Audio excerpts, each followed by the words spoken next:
Istriku namanya Lina. Hari ini dia ulang tahun. Dendam. Dendam. Masih ingat saya?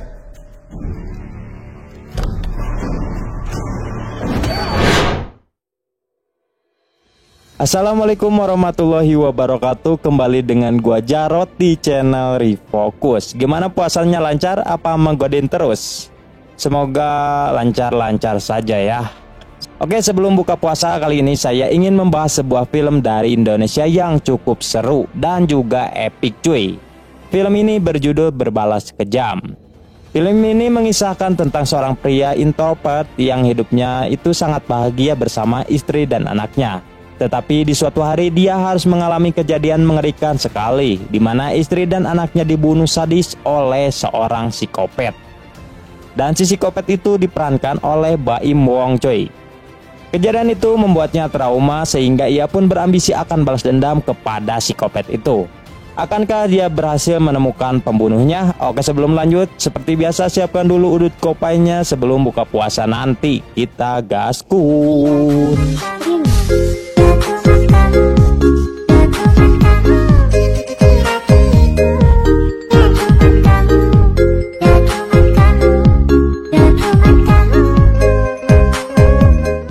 Film ini diawali dengan seorang pria bernama Adam, lalu istrinya bernama Lina menghampiri Adam sambil membawa kue ulang tahun karena ternyata hari ini si Adam ulang tahun. Bahkan istrinya juga memberikan hadiah jam tangan kesukaannya Mas Adam. Happy birthday. Widih. Suka nggak? Di sini diketahui kalau anak Mas Adam ini bernama Nara ternyata memiliki penyakit asma. Namun Mas Adam tetap menyayanginya dan terus memberikan semangat kepada anaknya itu yang bercita-cita ingin menjadi seorang arsitek seperti dirinya. Tidak lama kemudian terdengar suara ketukan pintu yang ternyata itu adalah Baim Wong yang ingin menanyakan alamat seseorang kepada Mas Adam. Mengetahui itu, Adam pun menjelaskan kalau mereka telah salah alamat sambil menutup pintu. Namun tiba-tiba Baim Wong and the gang langsung masuk ke rumah dan menyerang si Adam di sana. Bahkan mereka juga menyerang anak dan istrinya Mas Adam supaya bisa merampok barang-barang di sana dengan tenang.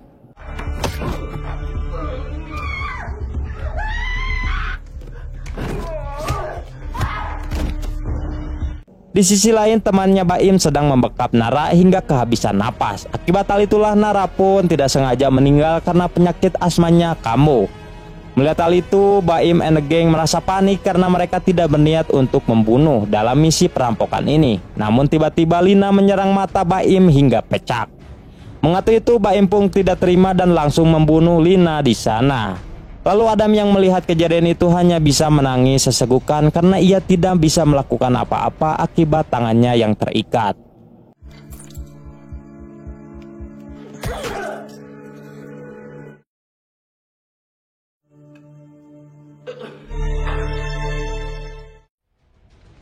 Singkat cerita, 2 tahun pun berlalu dan terlihat kini hidup Mas Adam menjadi sangat hancur. Bahkan Adam juga selalu teringat dengan kejadian masa lalunya itu, sehingga ia pun menjadi trauma. Setelah itu Mas Adam pun pergi bekerja. Namun di sana Mas Adam tidak fokus karena terus teringat dengan masa lalunya. Mengetahui itu tentu saja bosnya memarahi Adam dan menyuruhnya untuk pergi ke dokter psikiater kenalannya supaya Adam sembuh dari traumanya itu. Gue ngomong ini buat lo. Gak ada salahnya lo coba. Lo coba hubungi dia. Ambil. Kemudian malam harinya Adam melihat 3 preman sedang mencari seseorang. Mengetahui itu Mas Adam pun langsung mengunci pintu mobilnya karena traumanya kambuh lagi.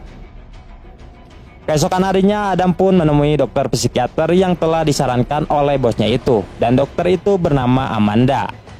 Lalu di sana Amanda mencoba merekam semua perkataannya Mas Adam. Dan hal itu Amanda lakukan agar meneliti seberapa lama Mas Adam bisa sembuh.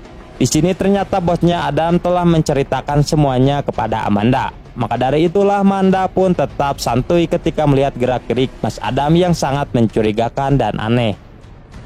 Lalu Adam pun mengatakan kalau ia sebenarnya tidak mau berkonsultasi kepada Amanda, namun ia terpaksa harus melakukan ini karena tidak mau mengecewakan bosnya yang telah menyuruhnya untuk menemui Amanda supaya bisa kembali bekerja dengan damai. Mendengar itu, Amanda pun mencoba memancing Mas Adam agar bisa menceritakan kejadian yang telah menimpa keluarganya itu. Kalau saya nggak perlu dianalisa. Karena saya nggak perlu dibantu. Saya perlu dengar langsung dari kamu. Buat apa? Lalu Mas Adam pun menceritakan kalau anak dan istrinya telah dibunuh oleh 3 perampok di hadapan matanya sendiri. Di sana Adam juga mengaku kalau ia merasa menyesal karena tidak bisa melakukan perlawanan kepada perampok-perampok itu. Mendengar itu, Amanda sebenarnya sudah mengetahui, namun ia tetap ingin mendengarkan langsung dari mulutnya Mas Adam. Lalu Amanda pun mencoba menenangkan traumanya Adam dengan mengatakan kalau kejadian itu sebenarnya bukanlah salah Adam. Saya ingat semua satu persatu bukannya persis. Wah, ini meninggal di hadapan saya dan saya nggak bisa ngapa-ngapain. Itu bukan salah kamu. Itu salah siapa? Kemudian sepulang dari sana, Mas Adam memesan taksi online untuk pulang. Ketika di perjalanan, Adam melihat tangan Pak supir memiliki sebuah tato yang sama persis dengan perampok yang telah mengikatnya waktu itu. Mengetahui itu, Mas Adam pun langsung mengecek HP-nya untuk melihat wajah asli dari supir itu. Dan ternyata benar supir itu merupakan pembunuh keluarganya. Mengetahui itu, Mas Adam pun langsung menyuruh supir itu untuk menggunakan rute lain. Ambil kanan aja, jangan nggak usah pernah lewat jalan sini. Singkat cerita, mereka pun sampai ke rumah Mas Adam. Lalu si supir langsung teringat kalau ia dulu pernah merampok di sana dan penumpangnya merupakan satu-satunya korban yang telah selamat. Sedangkan Mas Adam tanpa basa-basi langsung mencekik supir itu hingga modar.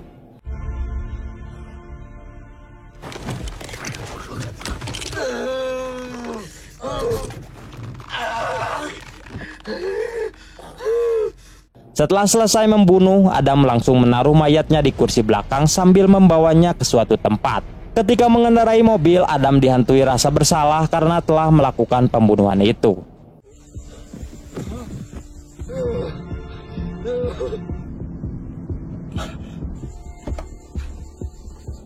Singkat cerita, Mas Adam pun sampai ke sebuah hutan dan ia langsung menaruh kembali mayat itu di tempat semula. Bahkan Mas Adam pun juga menghapus semua sidik jarinya agar polisi tidak mencurigainya sebagai pelaku pembunuhan.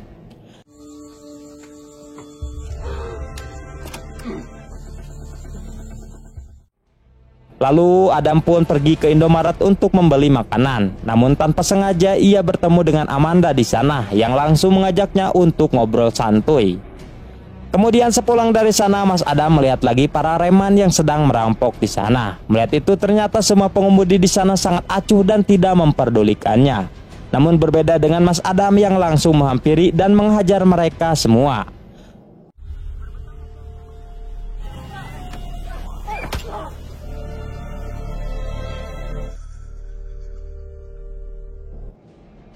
Setelah itu di rumah, Mas Adam mengecek HP si supir untuk mencari tahu lokasi temannya yang mengajaknya ketemuan.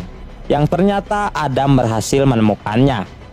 Keesokan harinya, Mas Adam langsung bergegas pergi ke lokasi. Di sana ia langsung mengintai targetnya yang akan ia bunuh, dan pria itu bernama Giat. Lalu terlihat Giat pergi ke masjid untuk sholat. Mengetahui itu, Mas Adam pun menyadari kalau si Giat mungkin sudah tobat dari dunia perampokan. Namun ternyata si Giat masih memakai jam tangannya Lina, sehingga Adam pun semakin marah kepadanya. Kemudian setelah selesai sholat, Giat menyapa Adam biasa-biasa saja tanpa dendam kepadanya. Di sini diketahui kalau Giat kini mempunyai bengkel sendiri. Mengetahui itu, Mas Adam pun berpura-pura ingin memperbaiki mobil kepadanya. Dan ketika Giat sedang fokus memperbaiki mobil, tiba-tiba Adam berniat ingin membunuhnya di sana. Namun Adam menahan emosinya itu karena di sana masih banyak saksi dan keadaannya tidak mendukung. Airflow-nya kena, Mas. Singkat cerita, mobil Mas Adam pun selesai diperbaiki. Lalu Giat menyuruh Adam untuk datang kembali ke bengkelnya jika ada masalah pada mobilnya nanti. Di tempat lain, polisi berhasil menemukan mayatnya Pak supir yang telah Adam bunuh sebelumnya. Mengetahui itu, polisi pun langsung menyelidiki barang-barang bukti di sana agar bisa menemukan siapa pelakunya.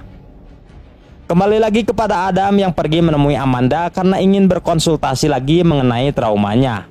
Lalu Amanda pun menanyakan soal perilaku Adam yang telah menghajar para reman di jalan. Mendengar itu, Mas Adam pun menjawab kalau kekerasan harus dibalas dengan kekerasan. Dan di sini Adam menyadari kalau perilakunya itu benar. Karena semenjak kematian keluarganya, Adam merasa dirinya diselumuti dengan rasa dendam yang sangat dalam. Ya, aku meyakini bahwa itu benar. Darah dibayar darah, nyawa dibayar nyawa. Lalu Amanda pun memberikan nasihat kalau dendam bukanlah sebuah solusi yang baik. Mendengar itu, Mas Adam pun hanya bisa terdiam karena Amanda tidak merasakan apa yang sedang ia rasakan. Mau sampai kapan hidup kayak gitu?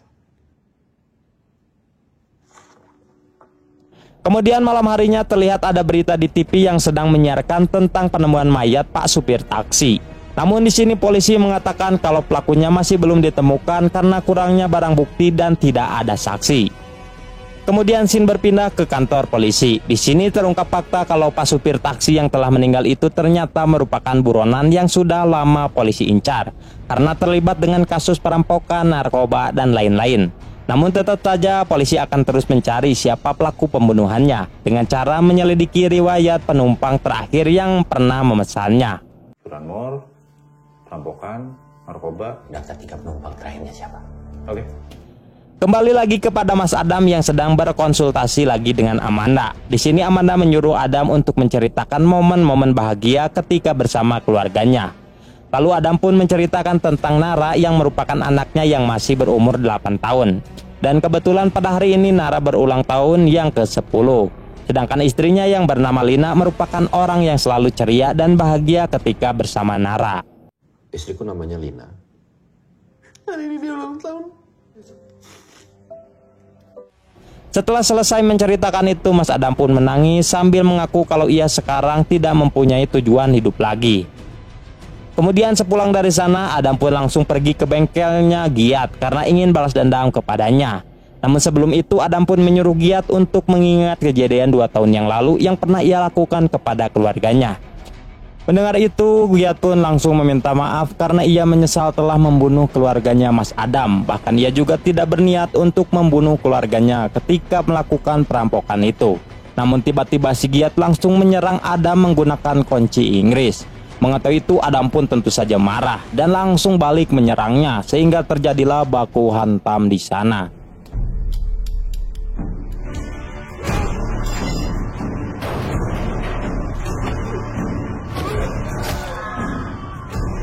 Namun di sini Adam yang sudah diselimuti balas dendam yang sangat dalam akhirnya berhasil mengalahkan Giat di sana.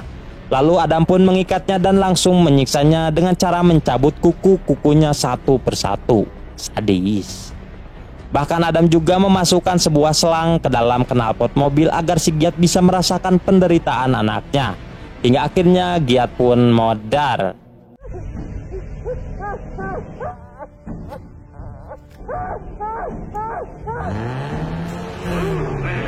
Setelah itu, Mas Adam pun membersihkan semua jejak-jejaknya di sana.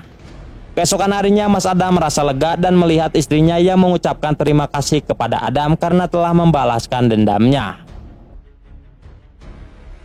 Di tempat lain, polisi sedang melakukan investigasi kepada mayatnya Giat. Lalu polisi pun menemukan HP-nya Pak supir yang pernah meninggal sebelumnya.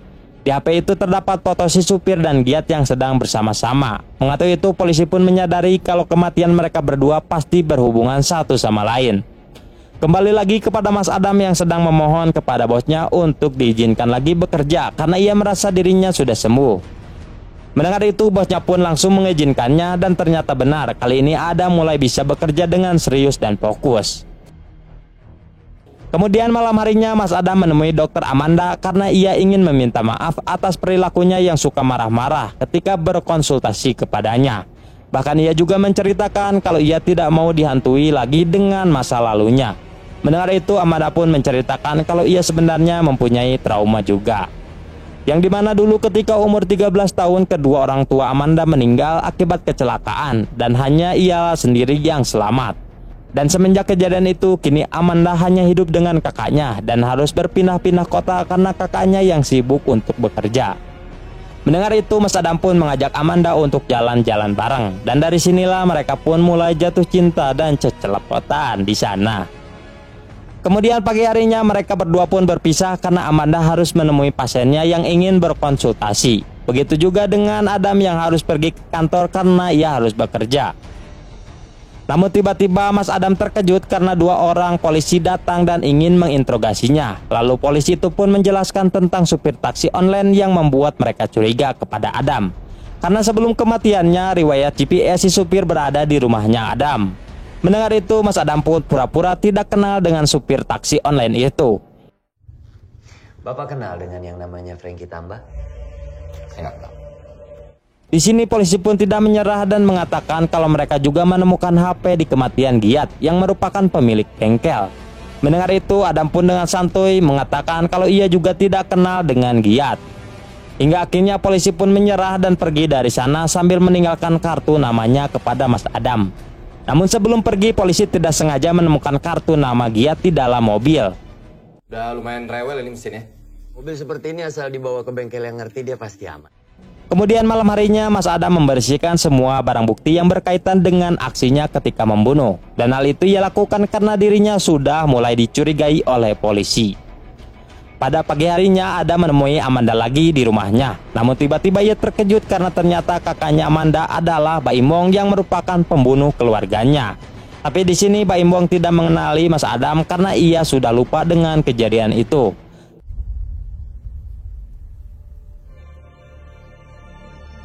Lalu mereka pun makan bersama sambil menceritakan kalau Baim merupakan kakaknya yang telah merawat Amanda dari kecil. Bahkan Amanda juga menjelaskan kalau mereka baru saja ketemu lagi karena kakaknya baru saja keluar dari penjara akibat kasus perampokan. Emang bener, kamu ngintilin nama kemana-mana. Bilang aja kalau memang abang itu baru keluar dari tahanan. Di sini Baim berpura-pura kalau ia telah dituduh sebagai perampok padahal sebenarnya ia tidak melakukannya. Mendengar itu, Mas Adam pun mulai merasa geram kepada Baim yang telah berbohong kepadanya. Di sini Baim sudah mengetahui kalau Adam merupakan seorang duda karena Amanda telah menceritakan tentang Mas Adam kepadanya.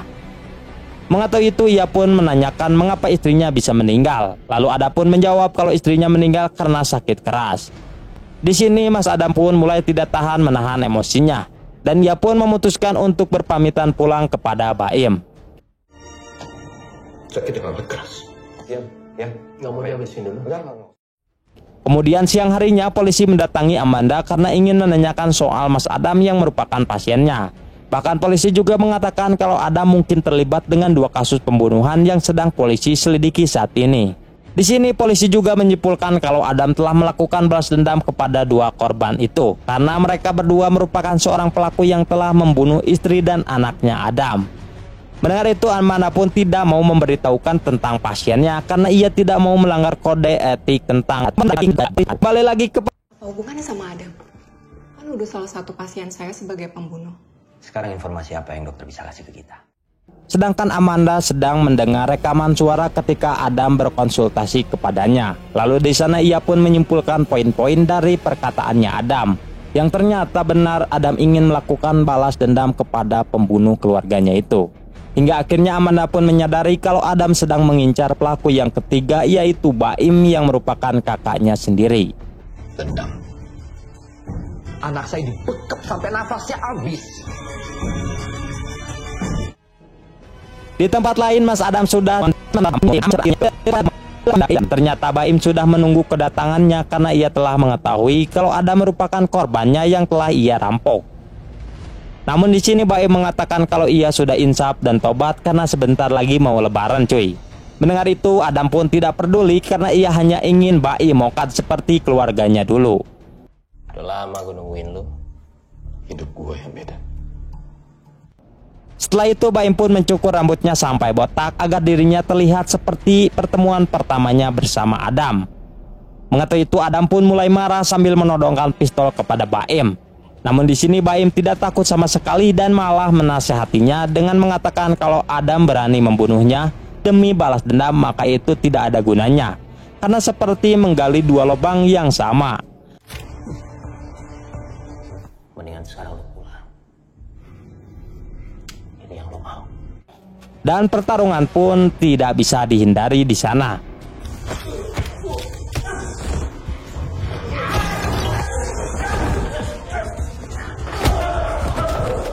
Namun tanpa banyak waktu Adam pun berhasil mengalahkan Baim. Setelah itu Adam pun langsung mengikatnya sama seperti yang dilakukan Baim kepada Adam waktu itu. Namun saat ingin membunuhnya, tiba-tiba anak dan istrinya Baim datang sambil memohon agar Adam tidak membunuhnya. Mendengar itu, Baim pun meminta maaf atas perbuatannya dulu yang telah membunuh istrinya Adam.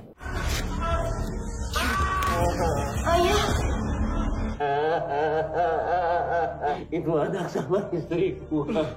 Bersamaan dengan itu, tiba-tiba Amanda juga datang ke sana dan mengatakan kalau Adam tidak ada bedanya dengan seorang pembunuh jika Adam berani membunuh Baim. Bahkan Amanda juga menjelaskan kalau istri dan anaknya Adam tidak akan hidup lagi kalau Adam tetap membunuh Baim di sana. Mendengar itu, Adam pun luluh dan tersadar kalau balas dendam itu merupakan perbuatan yang tidak ada gunanya. Karena ia bukan klan Uchiha yang bisa membangkitkan mata Sharingan kalau ia bisa balas dendam. Hingga akhirnya Baim pun selamat dari maut. Ayah, Queen ini kamu sama aja sama mereka.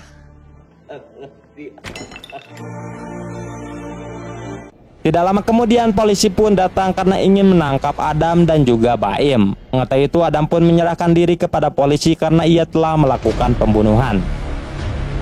Namun ketika di perjalanan, Adam langsung depresi dan mulai surah seri sorangan sigah nugelo, dan film pun tamat cuy, mantap.